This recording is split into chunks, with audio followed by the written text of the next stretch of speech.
पवन सुत एलौ शरण में या। दया करू वीर बजरंगी पवन सुत एलौ शरण में या। एलौ शरण हम अहि के चरण में, एलौ शरण हम अहि के चरण में। अर्जी स्वीकार करू वीर बजरंगी हम एलौ शरण में या।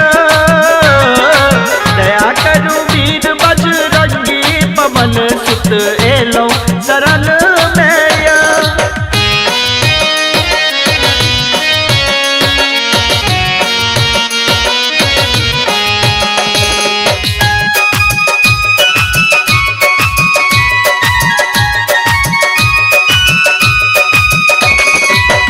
हरियर बास में टांगा बुधूजा, सिंदूर सन लाले आनब लंगोटा। हरियर बास में टांगा बुधूजा, सिंदूर सन लाले आनब लंगोटा। अंगना में तुलसी के चौरा बना हम पूजब कहाँ के या।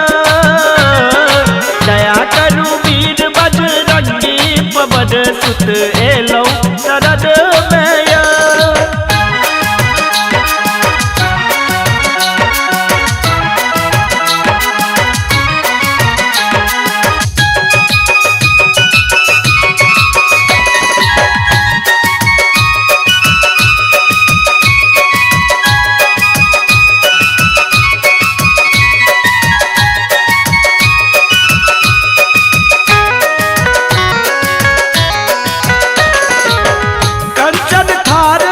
पूरक बाती कर निज ले उतारब आरती। कंचन थार कपूरक बाती कर निज ले उतारब आरती। गायब भजन हम अहि के चरण नित चाकर बना लिया या। दया करू वीर बजरंगी पवन सुत एलौ शरण में या।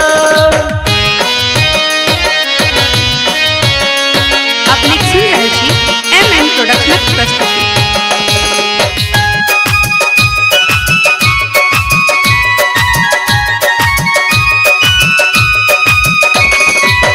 अर्जी सलेंद्राक सुनो हनुमानियो, दुर्गेश सेवक पर दियो धियानियो।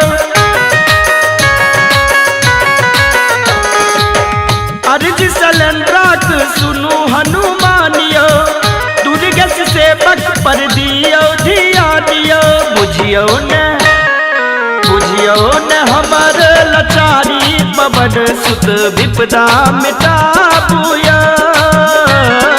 दया करू वीर बजरंगी पवन सुत एलौ शरण में या। एलौ शरण हम अहि के चरण में, एलौ शरण हम अहि के चरण में। अर्जी स्वीकार करू वीर बजरंगी हम एलौ शरण में या। दया करू वीर बजरंगी पवन सुत एलौ शरण में या। एलौ शरण हम अहि के चरण में, एलौ शरण हम अहि के चरण में। अर्जी स्वीकार करू वीर बजरंगी हम